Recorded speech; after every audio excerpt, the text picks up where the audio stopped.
Hello, I'm Rick Roelle and I'm running for the State Assembly 33rd District. If you'd like more information about me or my campaign, you can go to rickroelle.com.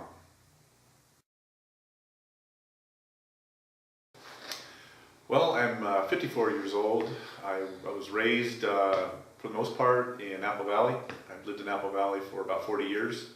Graduated high school in 1977 from Apple Valley High. I began working in law enforcement a few years out of high school when I was 21. I began in 1982. I've got about 32 years on. I've done a lot of my law enforcement time in the high desert. In fact, about 90% of it. I got involved with local politics back in 2004 when I ran for Apple Valley Town Council. I was elected twice to the Apple Valley Town Council, did 2 terms as mayor. And then I still work for the Sheriff's Department. I work out of the Barstow Sheriff's Station. And I'm just very passionate about public service. And I think that this opportunity to run for the 33rd District, with my experience in law enforcement and my experience in local government at the town of Apple Valley, I bring a unique ability to get things done.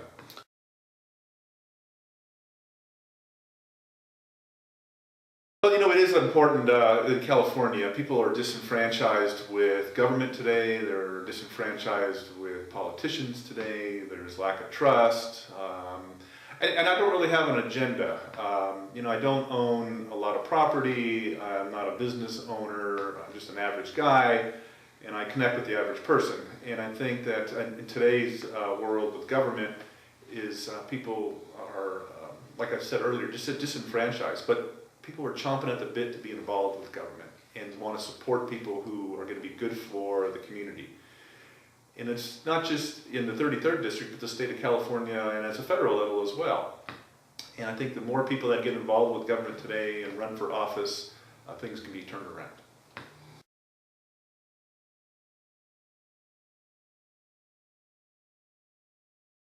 Well, basically there needs to be a trust being put back into the government. Obviously, education is a big issue with a lot of people, public safety, and then the issue of taxation. People feel that they're being taxed at a really high rate and that they're not getting a return for their hard-earned money, and they want representation. So, to answer your question, I would believe it would be public safety, education, taxation, and overregulation, and government intruding into people's lives.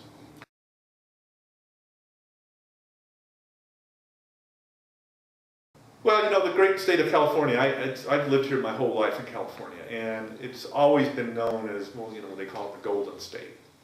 And there's a lot that's right with California. I mean, if you look at California, it's probably the best place to live, climate-wise.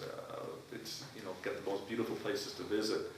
But what's happened over the years with California, it's gotten so large and so big a bureaucracy that it's not being governed well. And it goes back to what I spoke about prior, was that there's a lack of trust and a lack of transparency in government, and a lack of, there seems to be people who are corrupt and are in politics for the wrong reasons.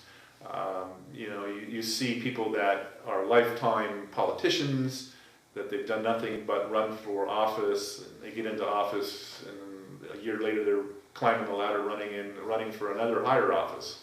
And what's the reason for that? It's really not to help the people, it's basically for themselves. And that's what's wrong with California today.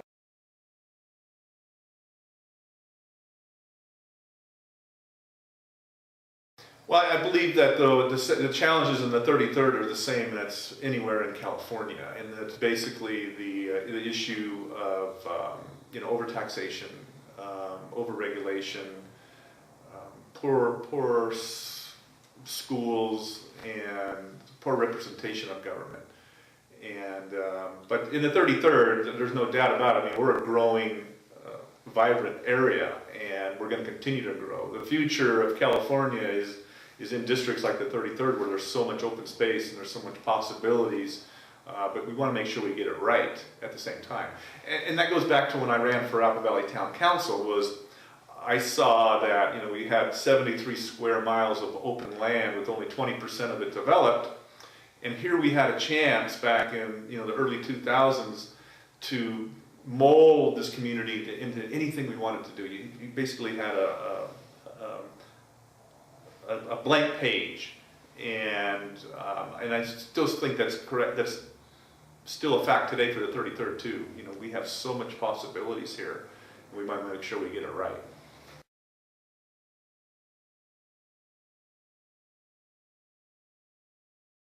Well, that goes on both sides of the aisle too, not just the Republican side and the Democratic side. It's just almost like us against them mentality, and sometimes you see that in law enforcement too, where officers get jaded, where it's us against the world, or us against them, and we see that in politics today too. And you have to be able to listen to both sides. And just because somebody brings up an issue that you believe is totally not the way you would do it, but you should still listen and open the door and listen to those people.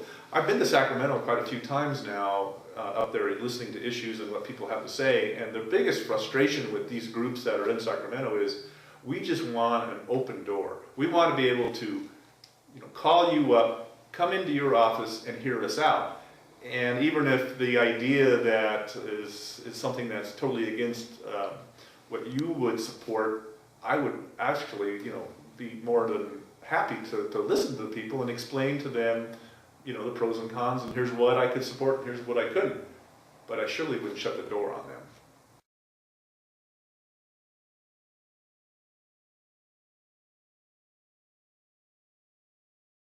I believe that that's a fact. And here's what I've seen in my lifetime with law enforcement and with government, is the average person, no matter what background, what race, what financial situation they're in, they all want the same things out of life. You could ask every person on the street. They want a good job, they want a good school if they have children, and they want a safe neighborhood. And what they want from their government is they just want representation. But they want quality of life issues. The government should focus on quality of life and not focus on intrusion into their lives. And if we focus on quality of life, everything's going to work fine. And that's what's happened that's what was in the past with government. They focused on quality of life issues. Now it's gotten off track, and it's craziness. So, good jobs, good schools, safe neighborhoods, and people are happy.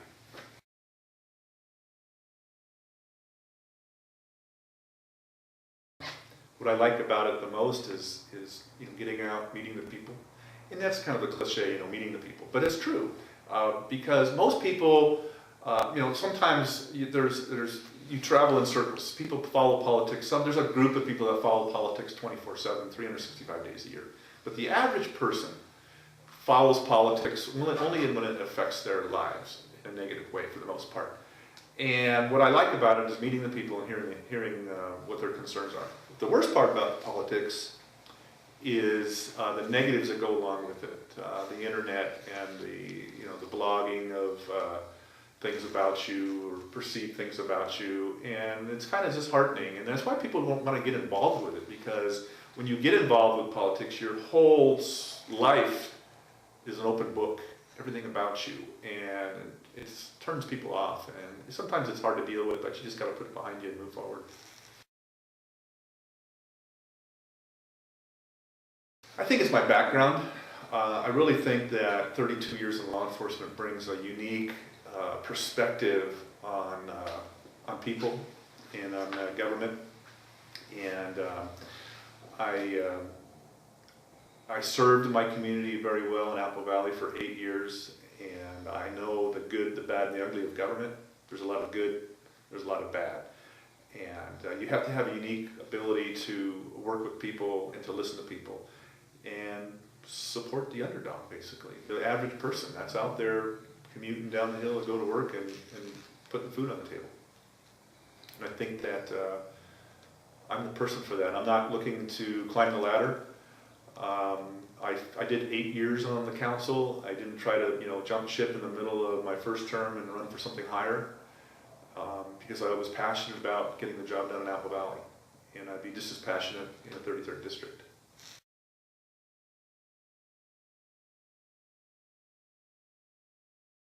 Oh, it'd have to be my father. I always, my dad was one of those guys that, he passed away about a year ago.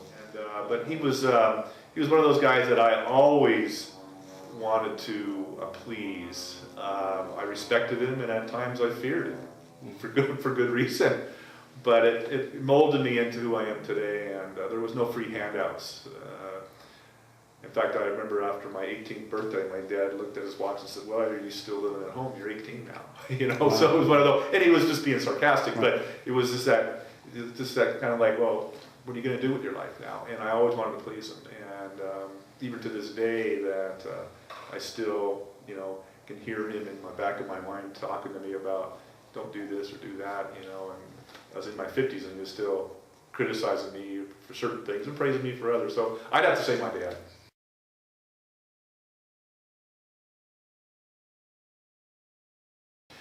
Well, I would have to say in my law enforcement career was that I just really enjoyed, helping the people. I can remember, going to calls where people's doors were kicked in the middle of the day, and following the footprints out the back door and arresting somebody for burglary. I mean, it goes back to that. It was really satisfying to me. Or an elderly victim who was victimized financially and was able to get them some of the money back from them, from the suspects who stole from them. Those were really rewarding for me. And then, the people that were abusing, kids or animals were always, passion for me. So if I could get something done on that, it was rewarding. And then at the government level for Apple Valley was, I really held my ground on land use issues in Apple Valley, and issues involving, development standards, trying to keep the quality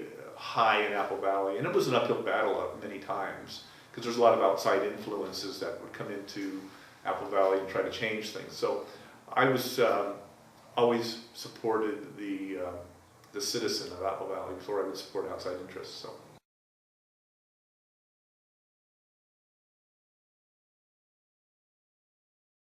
Just what I've done for 32 years as a cop too. You just have to have a thick skin, and you have to be aware that all eyes are on you all the time, and that you just do what's right. And there's always the naysayers, and it's always the silent majority that supports you. And knowing that they support you, you can get through it.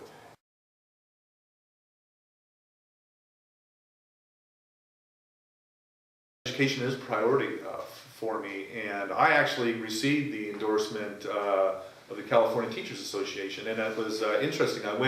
They called me up and said, "Would you come down here for an interview?" And I said, "Sure," and I answered some of the questions that they didn't like the answers to on there, but they still gave me the endorsement. But the reason I believe I got their endorsement was because of my passion for all of the children in the district. But they said the same thing, that their kids are not coming to class at a young age without some basic skills from the parents, and it's very frustrating that the parents are not teaching their kids the basic values, and that it's up to the teachers to do it. And believe me, they're up for the challenge on it, but it is a very important issue. If you can take, for instance, in the state of California, we have the highest rate of people that are incarcerated in county jails and state prisons and other juvenile facilities. And it costs $49,000 a year to house one person in jail. And my son is going to college in Northern California, and it doesn't cost that much for him to go to college for a year. And so it just seems off kilter here. But it is a very important issue, and if the kids aren't educated, what are they going to do? They're going to go out and commit crimes and just be part of the system. So I was very honored and proud to get the endorsement of California Teachers Association.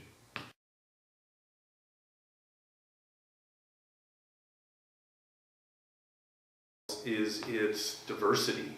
People from all kinds of backgrounds, all kinds of walks of life are in California today. And they all want a voice, and they all want to be involved. And I've seen that, I've talked to people, and they all want to be a part of government. And it used to be where people felt that they couldn't be involved because they came from a different ethnic background or a different culture. But that's not the case today. And I'm really honored to get support from a wide range of people, whether they're upper middle class or lower class or struggling families.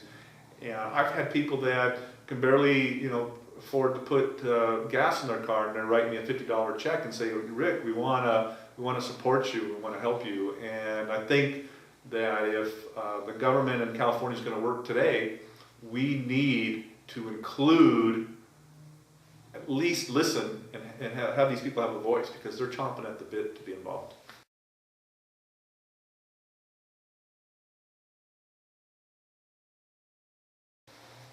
I would have to say for California would just be lower the tax threshold. Let's put more money in people's pockets, because it's very frustrating to pay that much taxes.